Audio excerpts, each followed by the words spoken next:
Hi, thanks for watching today. I really am so excited about this fun Bitmoji classroom craze.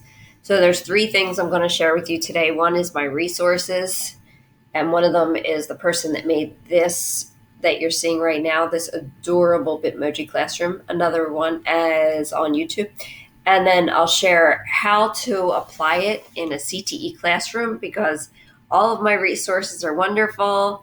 And, as teachers, we're always thinking, like, well, how can I use that in my space with my students in my school?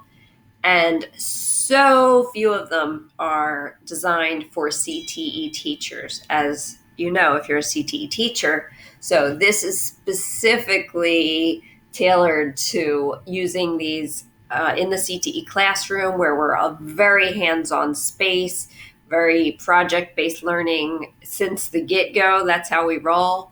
And the third thing I'll be sharing is the reasons to even use a Bitmoji classroom, right? So the three resources that I used, one was this Bitmoji Becca, and here is her website, and I'll link it down below. And here is also her Instagram. So she has these adorable scenes up here that you can scroll through, but to get to them, you click on her website, which takes you to this, okay? The second resource I want to share with you is a Thomas Blakemore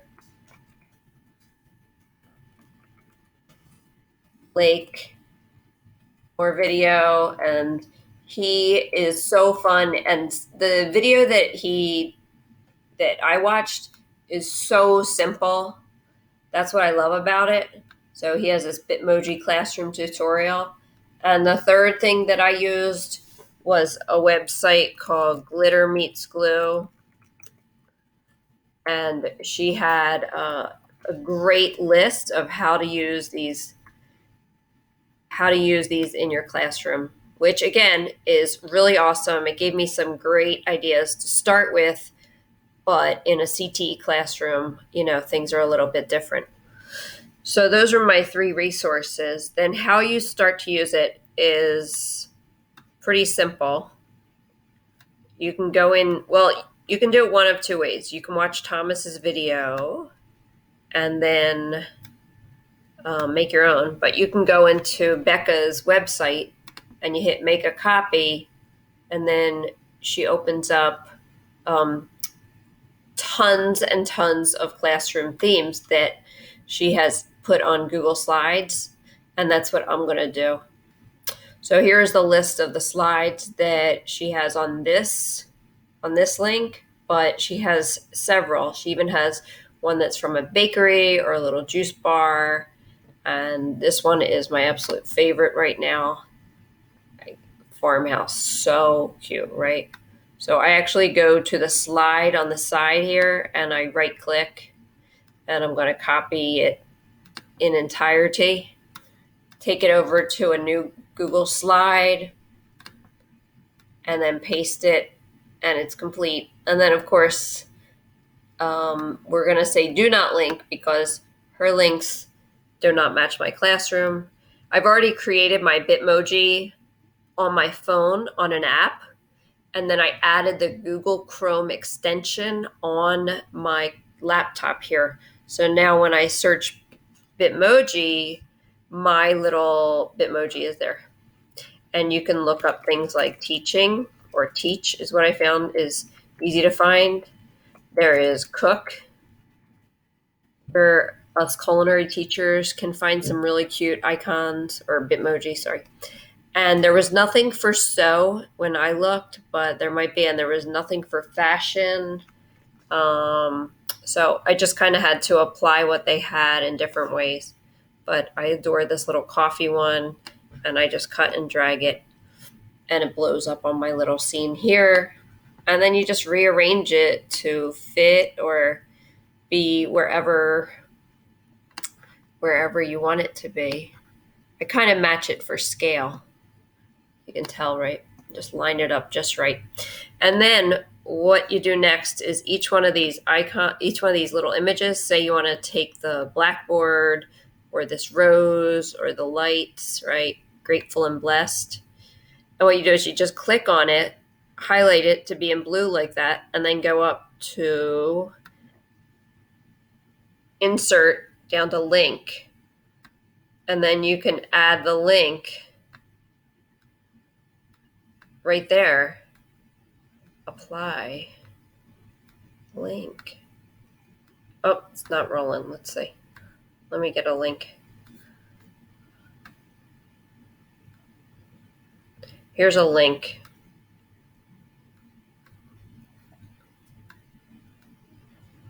Here's a link to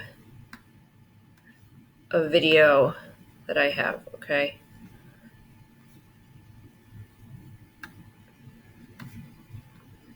Cut and paste. There's a link. Copy. And then I go back into here and I'm going to paste it in there. And now when someone rolls over this grateful and blessed or clicks on it, it's going to go right to that channel. So you can do the same thing with your BitMoji. You just go up here, insert link, and you can insert a different link there the same exact way. So that's how they become live links. And I usually make it the only slide in the slideshow, right? Here's another one. And she added some really cute things. The other ones that I started here, this is also Becca's background, but then I went ahead and added my school logo here, and I added myself, and it's so adorable. I took away some things that I don't use in my class. This is a little slideshow that I save, kind of like a storage area. So this is one that I started on my own. So what I did was, let's say you go into this one right here, a brand new one, and you go to background, choose image, Google image search, wall and floor. This is exactly the way the Thomas Blakemore video describes how you should do it. So I followed his directions. So you do this, and then you can start to insert the images and anything you want to find.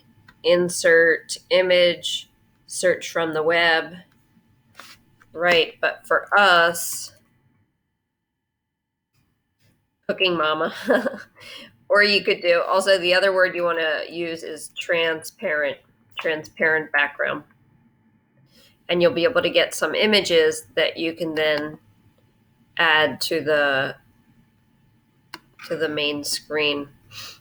Right, so you just go along and keep going. This is the one I added. This is actually a live link right here.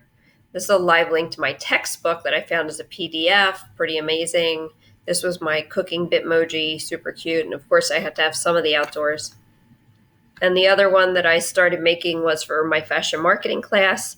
These are some live links to businessoffashion.com. This will be a link to one of our textbooks called Fashion Business Manual. And this is a link to Fashion Marketing and Merchandising textbook. The number one thing I think I will use this for is my agenda. So if I have to do distance learning or not distance learning, either way, I can share my agenda here with students. And they'll be able to see everything that's going on for the week. I don't plan on updating this whole scene every week. My plan would probably include more like once a month.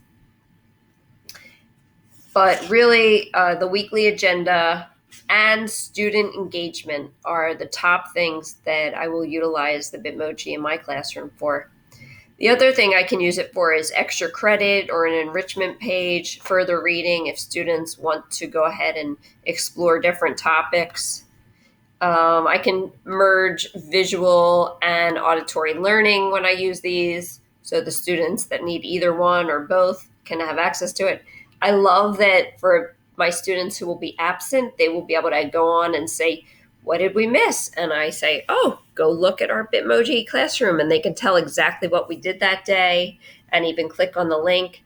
As long as I don't change my original, they can do that. So even if I want the same entire background classroom setting each week, I should still make a new one so that the old links are live and I can use them year to year. Say this would be the one for week 1, this would be the BitMoji classroom for week 2, and all the links would be appropriate in each of those.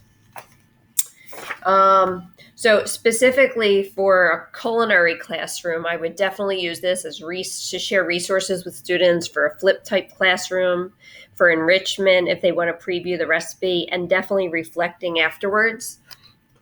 I would share this for links to information about each ingredient and link to my own YouTube tutorials for students. I would create with a class a BitMoji classroom where each student maybe could add a recipe that uses an assigned ingredient. I definitely want to use this as a kitchen sanitation and safety lesson. I think I could actually find a classroom. I could set up my classroom in there so that it was a kitchen and they could see what to clean and what not to clean, right? How to clean the kitchen. And of course, some kind of cookbook library would be super nice also. For fashion, students could use this to turn in reports. They could make their own. We could talk about color theory, connecting movies to fashion, and even a virtual fashion show would be fun. Merchandising and store display would be pretty easy to do in here. With or without the BitMoji, I think using the Google slide is great because we can embed so much content in so many diverse ways.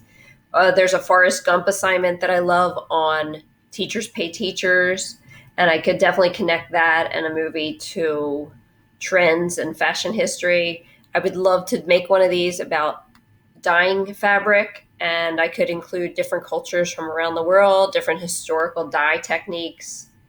And then the other classes I teach are marketing and business classes. Again, number 1 is going to be my weekly agenda with the links. I love this one. This one is for Christmas time or winter. I think it's just absolutely adorable. Could not be cuter. I definitely want to use one of these for my FBLA group to let them do registrations and checklists for preparing for competitive competitions or events, and then links to resources to complete food truck assignments and similar ongoing projects. We could even challenge our students and say, how would businesses use this, or which business would benefit even from BitMoji use, right? So really challenge them, because if it's happening in education, it could definitely be happening in business too. And again, enrichment with some great business links like Small Business Administration, SCORE, LinkedIn, Business of Fashion. Really also like an anchor poster to explore our topics, like the 4 or 5 P's of marketing. Personal finance would be amazing in this. I did a presentation for my students on different majors that they can study in the business field, because they didn't really have awareness about that. So that was really cool to share.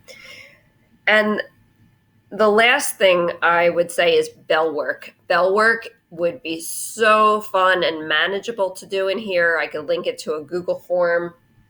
Let me know if you guys want to learn how to use the Google Forms. I just learned that, and it is a game changer for collecting work.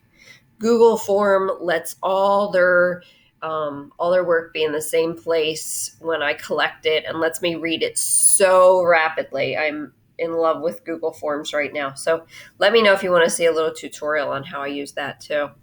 So thanks for watching today, and I hope you get everything that you need and have a lot of fun making your own BitMoji classroom. Let me know how you do, and if you need any more help. All right, thanks for watching.